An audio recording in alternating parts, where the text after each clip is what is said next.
Continuamos en Notimundo Estelar. Información inmediata. La provincia de Imbabura, epicentro del paro nacional contra la eliminación del subsidio al diésel, votó mayoritariamente por el no en el referendo y consulta popular, según los resultados preliminares del Consejo Nacional Electoral. La noticia requiere profundidad. En Notimundo están los protagonistas de la noticia.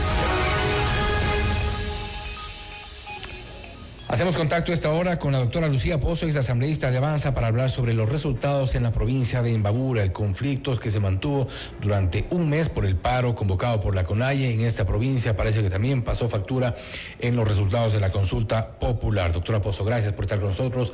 Fausto Yepes le saluda, bienvenida. Muchísimas gracias, querido Fausto. Un saludo muy cordial para ti, para María del Carmen, si está por ahí, para todos quienes hacen FM Mundo. Gracias por la invitación. Gracias. Y los resultados dan, y bueno, se ha tenido varias lecturas. En este punto se habría pensado, había analistas que decían que quizá por un sector empresarial de la provincia de Imbabura podía inclinarse en favor del gobierno, que buscó de alguna forma una salida al paro convocado por la CONAIE, pero parece que los números dicen otra cosa.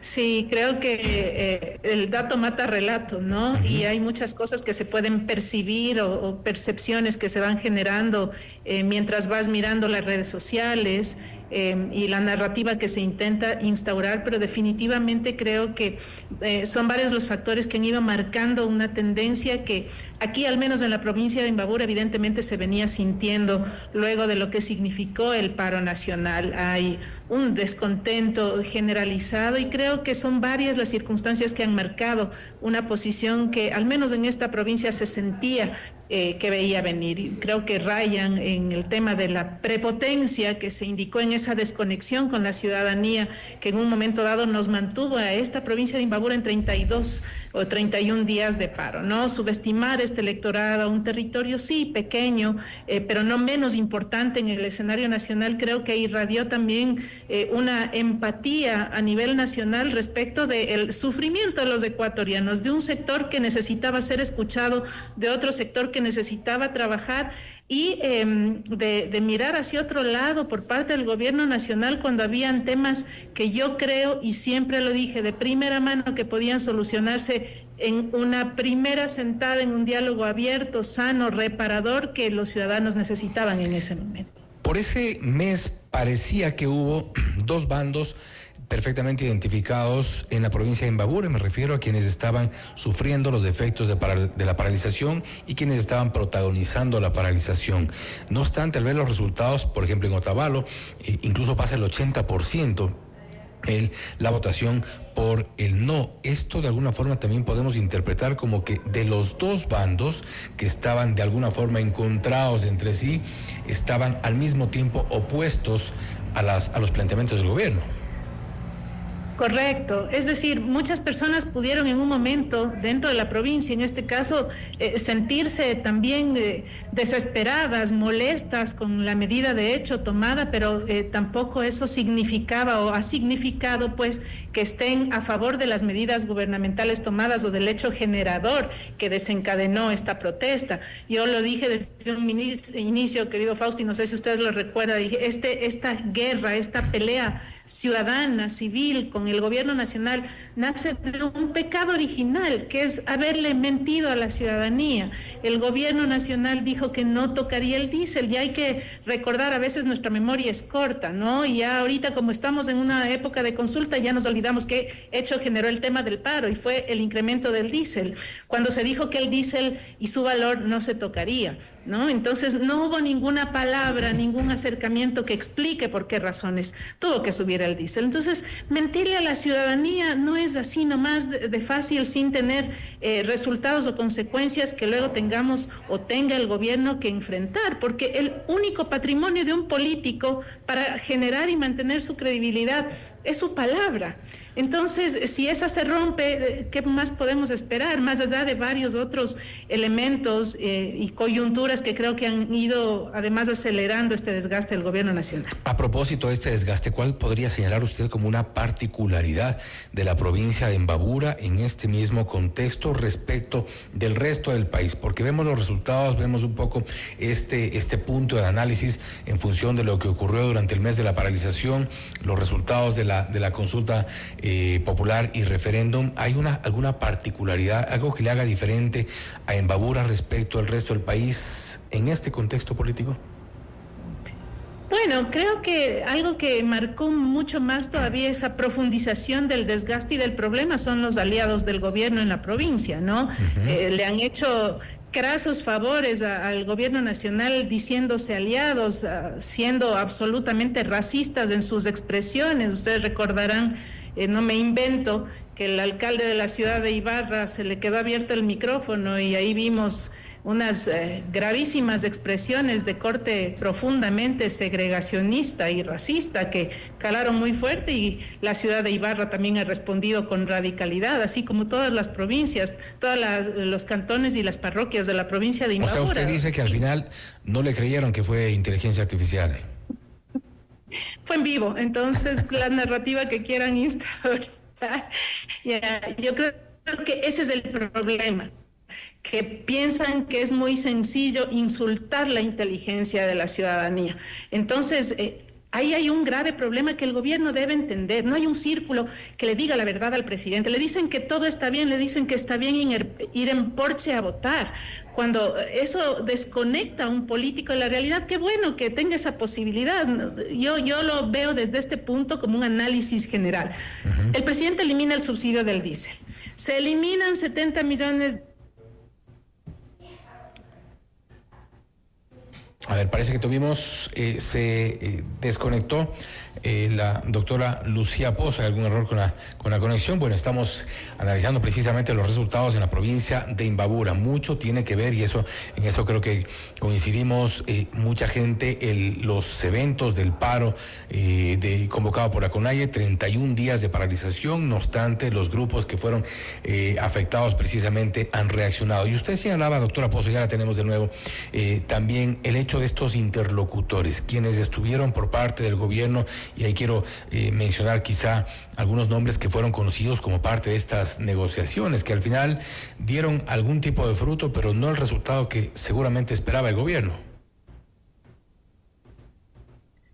Sí, Fausto, yo te decía que creo que son varios errores subsecuentes, y no los digo con alegría porque nadie quiere que al gobierno le vaya mal.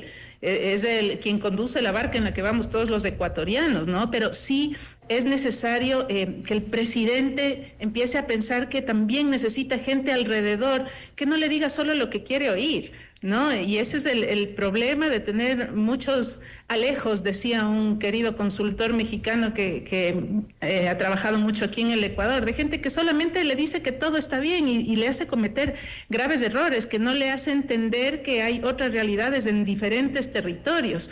Mire usted, el tema de la eliminación del subsidio, de esta eliminación de los impuestos, de los 70 millones para sí mismos, de proponer una base militar en Baltra, de hablar del seguro social, de que no debe ser un prestador de servicios de salud, que debería entregarse al Ministerio de Salud, y luego que sus propios ministros le desmientan, ¿no?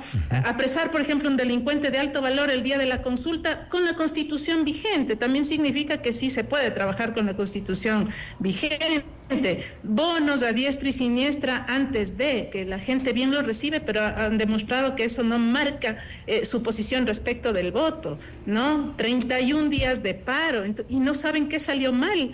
Entonces creo que hay que entender un poco y leer cuál es esta dinámica. Yo creo que el tema de la consulta, insisto, deja entrever que no se puede seguir jugando con la inteligencia de la ciudadanía. 3 de las 4 preguntas ya habían sido evacuadas por la Asamblea Nacional. Fausto, fue en la época que yo fui asambleísta, en donde yo misma fui presidenta de la comisión que se encargó de tramitar las preguntas de la consulta popular, y que luego en este periodo se terminó de ratificar. Lo propio, la asambleísta Gisela Garzón fue asambleísta y fue presidenta de la comisión que se encargó de tramitar el tema de las bases militares. Y la asambleísta Sofía Sánchez también había presentado un proyecto de ley para que los asambleístas que accedan a la Asamblea Nacional tengan niveles de profesionalización, que tengan título de cuarto nivel, y el gobierno se opuso. 3 de las 4 preguntas la Asamblea las pudo evacuar. Entonces, la gente lo entiende, la gente lo sabe y no hay que subestimar al electorado. Ahora bien, tampoco se puede señalar, y con esto quiero de alguna forma terminar también, tampoco se puede señalar que hay un ganador, y no me refiero al no como tal, sino a un sector político que pueda querer o pretender capitalizar este triunfo del no.